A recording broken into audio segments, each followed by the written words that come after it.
Hi, I'm Hunter Steele, CEO at Smokeball. And I'm John Ahern, CEO of InfoTrack. And today we're going to be presenting to you the AML autocomplete. Do you even know what that is, John? Most searched about questions around AML, law firms, InfoTrack, and Smokeball and how we work together. This is going to be fun. It will be.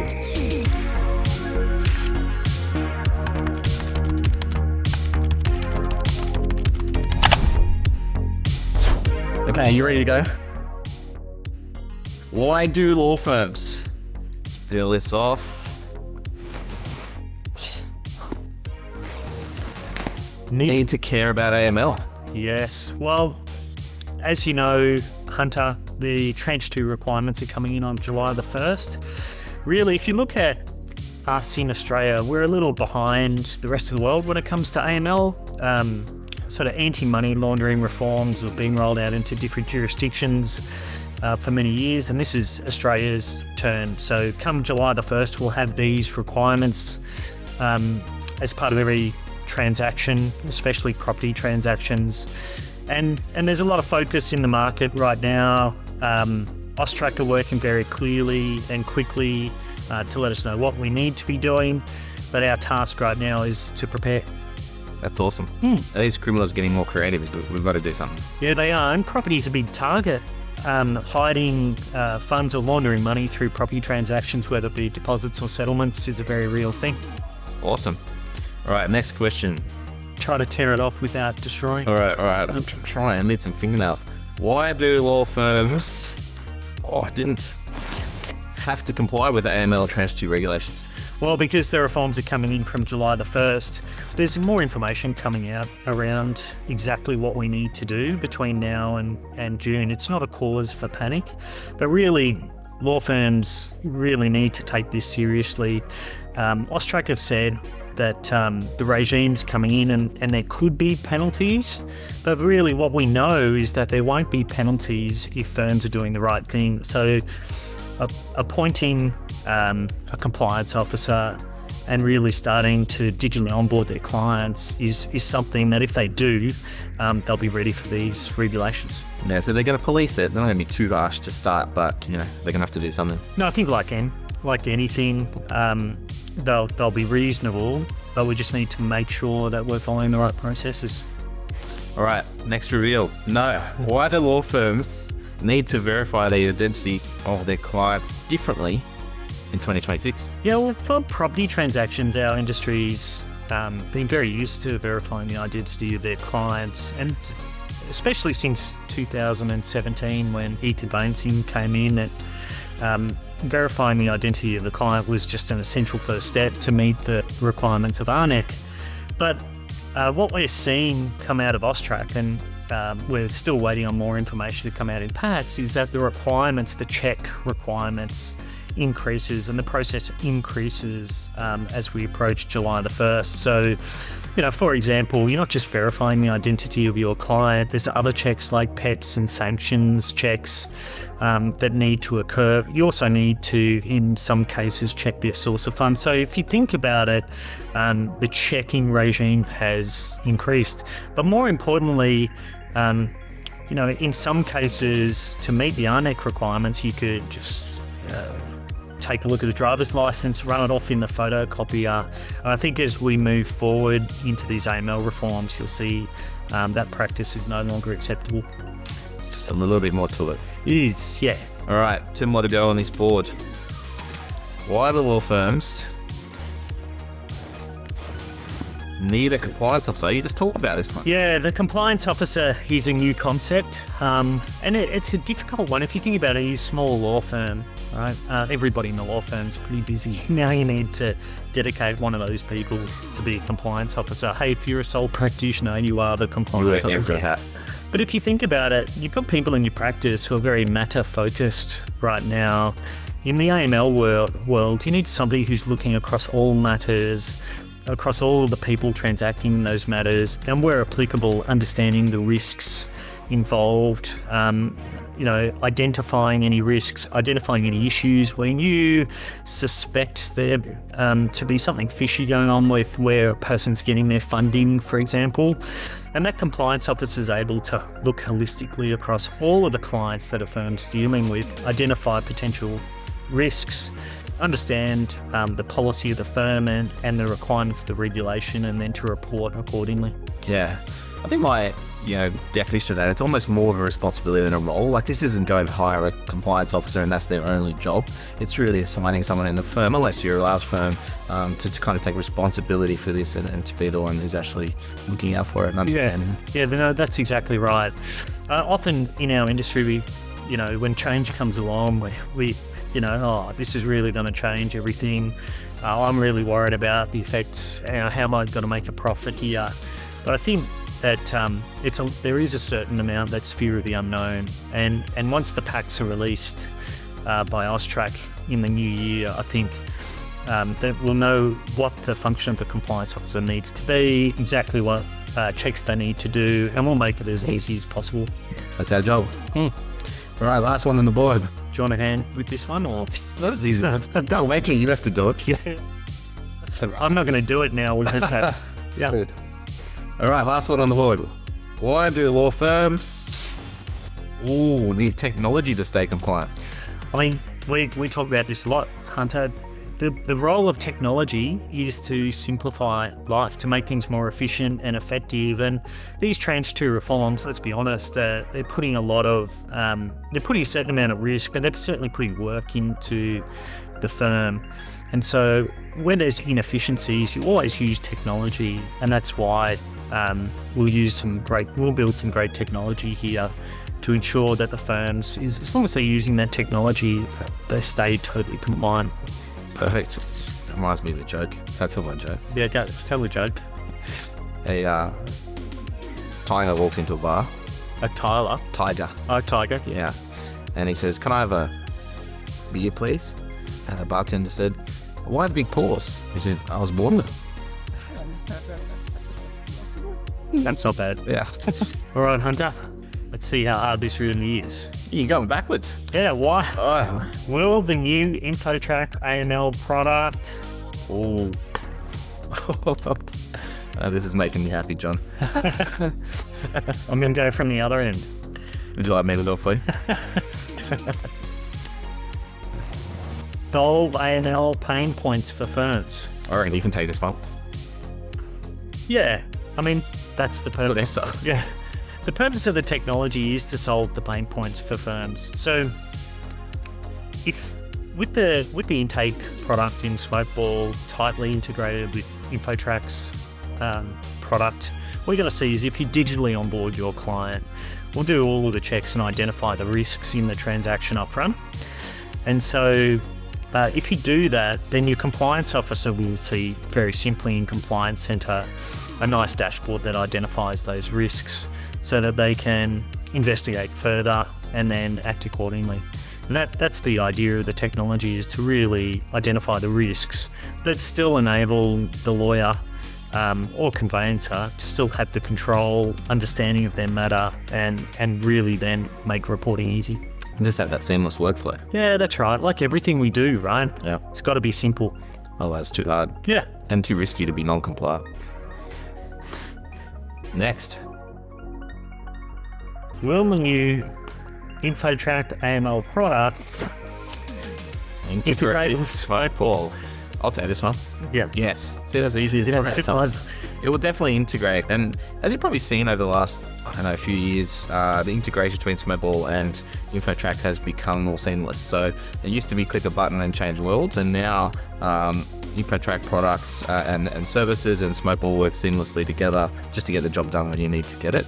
And that's exactly the path. As you said before, we're going to follow with the AML product and Smokeball. So it's embedded within the workflow and with the intake and every other step, rather than having to change your worlds and go to different places. So 100% it will integrate. Seamless is the most important word, and that's what we're going to do. Yeah. What a lot of people don't know is Hunter's a very demanding integration partner. And he's making sure that this integrates seamlessly. And I'm not apologetic. Yeah, that's right. All right, will the new InfoTrack AML product You're getting good at this. reduce compliance risk? Well, it depends on the type of transactions you're operating, but I tell you, its purpose is to identify the risks for you as much as possible. When you digitally onboard your client, we'll do a whole lot of checks in the background, and if we spot anything that needs to be escalated, your compliance manager will see that very easily, and then based on the type of transaction can then make decisions very quickly. Yeah, that's it. That's its purpose. And I imagine the regulation will evolve over time, and our strategy is to be sort of work with the right people like AUSTRAC and Grant Thornton to be across those changes and to put them into the product, so that if your firm isn't quite up to speed with the regulation changes or legislation changes that come in the future, don't worry, the product is. Yeah, that's perfect. I think there's always that the compliance risk. We can do everything we can with InfoTrack to make sure that reduces the risk, but people have to follow the program. Part of that is us just making it as easy as possible for them to do that. Yeah, that's right. It'll definitely reduce the risk. That's our goal. Yep. All right, will the new InfoTrack AML product We got a tricky one. be ready before the 1st of July 2026? You can take it. Yes, absolutely, it'll be ready. But what's interesting here is we actually have AML product in different jurisdictions. We have it in New Zealand, we have it in the UK, but we're being very careful here to build a product that's purpose-built for the Australian market, because first of all, the regulation requirements are different. You know, when AUSTRAC releases the packs, we'll make sure we're perfectly aligned. We don't want to release something that's overbaked or overly complex. We want to release something that is tailor-made for this market. So as soon as those packs are released, we'll be ready. And we're working with AUSTRAC and Grant Thornton to make sure we're ready. And then what we're going to do is what we love doing, which is go and visit all of the clients. So we're very committed to roadshows, my favourite thing, get a bus, drive around Australia. Drive the bus. But really spend time to onboard the clients. I think training is a very important part of this. And, you know, I often say to firms, lean on your vendors, right? We're here to train you. We have people in our business that are paid to train you. Let's use those people to train the people in your firm. I agree. And we're not here to sell software, but help you solve these problems. Yeah, that's right. This is a pretty big one, and make sure we do it in a timely manner before this comes in, but also in a way that is appropriate to the Australian market. Good luck. All right, will the new InfoTrack AML product last one without bending the ball? Bending the ball. Nah. I'm so glad you asked, Kyle. There it is. Simplify client due diligence processes for lawyers. Yeah, that's it. There it is. Yes. Another yes. All these answers are yes. Yes, I mean, that's the purpose here. We're all about simplification. If technology doesn't simplify the process, what's the point? If technology makes things more complicated, that's bad technology. So no, we're really targeting simplification here. Again, the idea is digitally onboard your client, whether or not that's them remotely on their mobile device or home computer or in person in the firm. Do as many checks, risk checks as possible throughout the matter and really surface that information to the compliance officer so that the firm pretty much operates how it's running today, very fluid, very automated, and really the way that they run today, but then in the background work really hard on the technology to surface the risks and to make satisfying the regulation requirements really simple. Yeah, so simple's, as you know, Important. Simple's important. I think as we said that before, come back to, we've got to cover off what's needed, but we've got to do it in a nice, simple, integrated way, or it just won't actually be used. Yeah, and that's why we're very cautious about releasing anything now that's not, 100% tailor-made for this market. Makes sense. Do you think it'll simplify it for consumers as well? Because there's still part of the process that is verifying your identity, and that's going to be part of it as well. Yeah, I do. What you'll see is that evolve. Like today, a lot of consumers are used to providing their identity information and for verification of identity. They're used to digitally signing documents, and they're doing that on a mobile device. 90% of our interactions, they're using their phone to do that. It's really simple. You'll actually see that further evolve. And one of the things we're worried about is in this AML world, the lawyer will need to ask the consumer a lot more questions to really understand their source of funds and the type of transaction and why they're transacting. And if we just send a questionnaire off to the end user that's complicated, then it just puts more work on the lawyer. So we're going to have to really iterate and produce something beautiful there that steps the consumer through that questionnaire process, so that they're not calling their lawyer up and saying what's that all about. And I also think a consumer education piece is important as part of the product, so that the consumer knows why the lawyer's asking them these questions, so that so they're not suspicious as to why the lawyers, that they may have transacted with previously, suddenly asking them 40 new questions. Yeah, beautifully simple, that's what they say. Yeah, that's right. We need to talk about these boards, because Mark Wahlberg just... What if you're on such a high thing and I've got this? And undid you? All right, new board. How do Smokeball and InfoTrack? I'll go on here, not on the board. Do you want to tell how did Smokeball and InfoTrack first meet? Tinder story? Oh, mate. I can tell you the answer to every single one of these questions. If it doesn't work well together, Hunter calls me up and goes, yeah, that's right. I know your mobile number. Yeah, that's right. All right, let's get into it. How do Smokeball and InfoTrack main boards work together for AML? Yeah, so Smokeball already had an intake solution, and Hunter and I have been working very closely together to try to make that work very well with InfoTrack's UI and signing products, so that it's really seamless. So that when a lawyer creates a new matter, they can intake their client and then get the benefits of the risk, the understanding the risks for AML.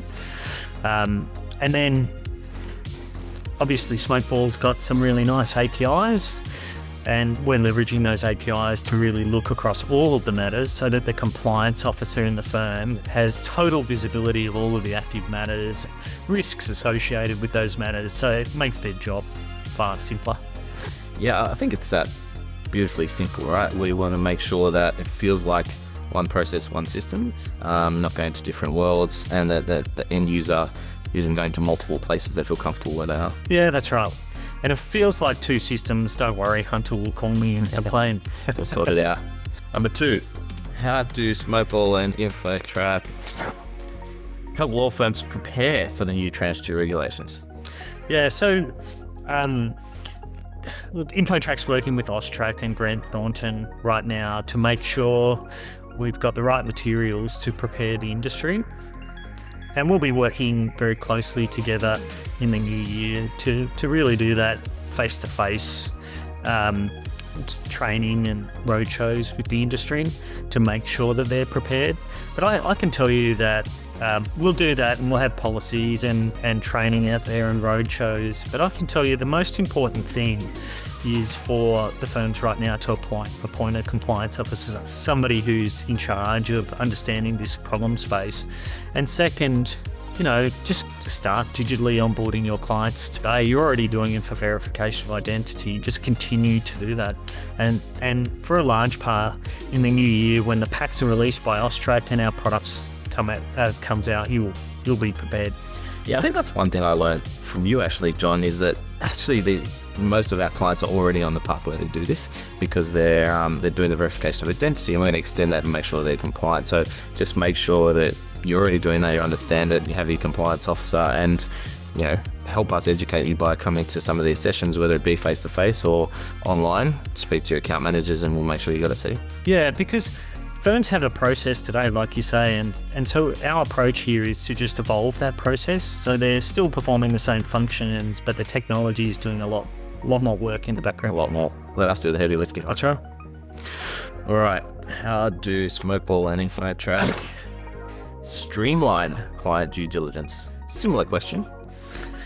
Yeah. So when performing client due diligence, the requirements there have changed, and they're just evolving. So we can see early indicators of the packs will be have provided an insight that we're going to need to basically ask the client a few more questions as part of the matter intake process. So we want to make that as streamlined as possible. Obviously, because we want to make sure the lawyers are running a really efficient process, but and also because their consumers don't want a big arduous process there. So our view is really nice digital transaction, something that a client can complete on a mobile device or in person in the firm. It's not a lot of work, and a really big focus, like we always have, of reusing data in the case management system in Smokeball to push into InfoTrack and vice versa. So if a client provides information in a client questionnaire, we need to make sure that goes back into Smokeball. And if there's data in Smokeball, we need to make sure that's in InfoTrack. And as you know, if that doesn't happen, you call me up and complain. Could be in trouble. Yeah, I mean, no rekey data. Only in true amounts. That's right. Yeah, makes sense. I also think from a personal point of view, if I have to fill out something that comes from a lawyer or something like that, if they make me move off my mobile phone, I'm like too hard, and then I forget, it takes ages. So we've got to take those applications to where the consumers are. You guys are already doing that. Let's just make it even better. Yeah, that's right. All right, last but not least, you ready for this? How does Smokeball and InfoTrack automate AML record keeping? So again, you're digitally onboarding your client. We've got all of this data within the matter. So the purpose of a compliance center is to take all of that data, perform external checks, really understand what's going on in the matter, and then produce effectively like an audit history of everything about that client. The compliance officer then will identify risks and report.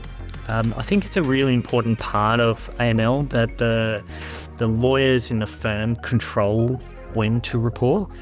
We don't end up with a solution that automatically reports, because it's really, when you look at the regulation requirements, it really comes down to the lawyer understanding the specifics of the matter and the risks associated with the matter, and then making a decision that they need to tip off and then report. And so we'll automate the record keeping, surface it to the compliance officer, and then enable the firm to make the decision on what they do with it from that point forward.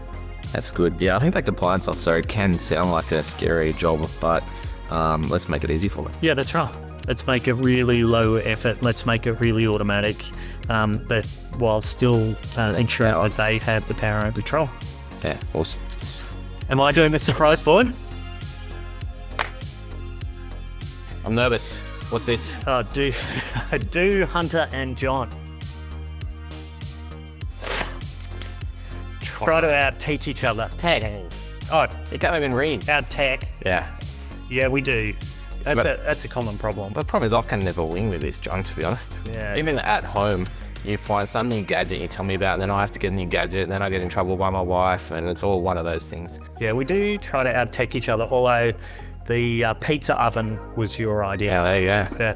Yeah. And my pizzas. I tell you, we do try to out-tech each other, but what we don't do is admit that to our wives. Never. But we just say that we came up with the idea. But the good thing about that, sorry to bring back to work, is that actually works in the InfoTrack Smokeball environment, to be honest, because we just make sure we've got the best software and the best integrated way that delivers the best result. So whilst it's painful at home, it's pretty good in the office. Yeah, that's right. It's evolution.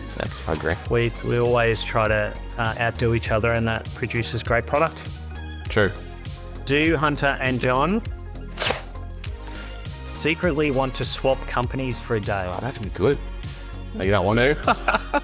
Well, a couple of things. First of all, Hunter's never given me a Smokeball shirt, but I have given him an InfoTrack shirt. That is true. I don't want to let you in some way, thinking that you might sneak up the lift and take over. Yeah. I think it would be interesting for me to look inside a software case management system and understand why, how it operates. But no, I'm pretty happy with where I am. But Hunter's not short of advice on how I should run InfoTrack. So I sort of feel like he's done it for a day. All right, do Hunter and John want to get new boards? Yeah. What's a tricky one? It is a tricky one. We're going to have to go Start from from the other both sides. No. Well, here we go. Practice the answers in the mirror. No. I do not practice my answers in the mirror. I hate looking in the mirror. I'm not gonna. I mean, let's be honest, I won't even look at this recording after it's done. I don't even like listening back because I feel like everyone keeps telling me I speak too fast in an Australian accent and hard to understand, so I don't want to hear that. I did try slowing it down to 75%, but then I kind of sounded drunk. For our first roadshow presentation, I was a bit nervous, and so I came into the office on a Sunday to practice in the boardroom by myself. And one of the employees actually came in and saw that I was in the boardroom presenting to myself. Talking to yourself. Didn't say a thing, but just notified everyone on Monday I was doing it. But yeah, so I'm not in front of a mirror, but I will use a boardroom. It's good. Do Hunter and John think Smokeball and InfoTrack should integrate more? Always. Every day. Is there any more? There's always something. There is. There's always a way to do things in less clicks. There's always a way to do things with more sharing of information. I think it's a constant focus. It's something enjoyable because when you go to conferences, people tell you about, I use this now, and that's really good. Also, they tell us when they use. Why are you making me do this?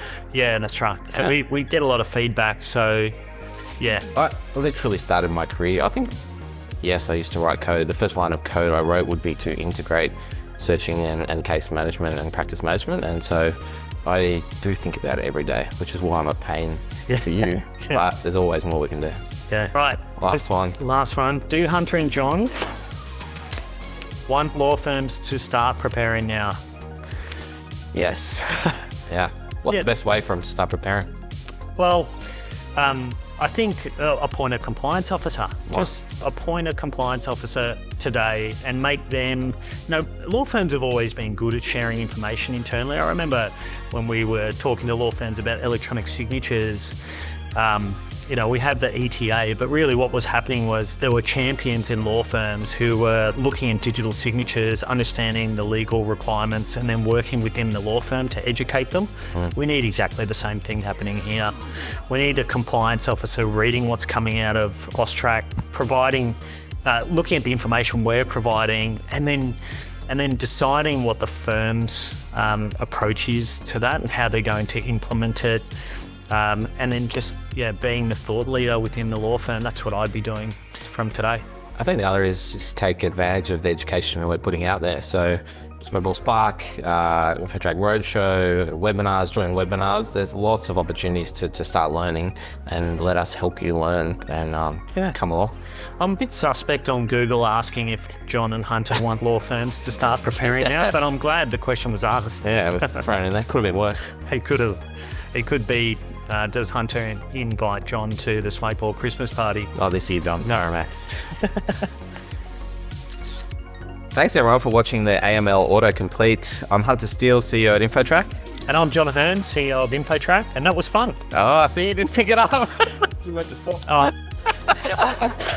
Oh, man, you didn't take my lead. Thanks, everyone, for watching the AML Autocomplete. I'm Hunter Steele, CEO at Smokeball. And I'm John Ahern, the CEO of InfoTrack.